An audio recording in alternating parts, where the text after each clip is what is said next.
Beginilah kondisi beberapa tiang listrik yang roboh akibat diterjang angin kencang minggu kemarin. Seperti di dekat perumahan Golden Berry, Dusun Wonokoyo, Desa Menganti, Gresik. Berdasarkan pengakuan pekerja yang sedang melakukan perbaikan di lokasi, bahwa lebih dari 5 tiang listrik yang roboh akibat terpaan angin kencang. Tiang listrik yang roboh merupakan tiang listrik penyangga kabel bertegangan sedang. Karena peristiwa tersebut, maka beberapa desa di Menganti mengalami pemadaman. Perbaikan dimulai sejak semalam, dan hingga Senin siang petugas masih melakukan perbaikan. Kemarin sekitar jam 3:30 itu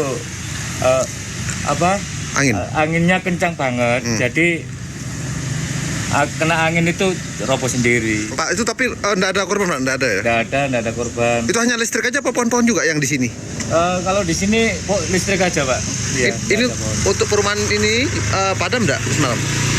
Pakai listrik, padam enggak listriknya semalam? Padam, Pak. Padam ya? Iya, jadi sampai sekarang padam. Robohnya beberapa tiang listrik di dekat perumahan Golden Berry merupakan yang kedua kalinya. Sebab pada pertengahan tahun 2019 yang lalu, juga pernah roboh akibat diterjang angin kencang.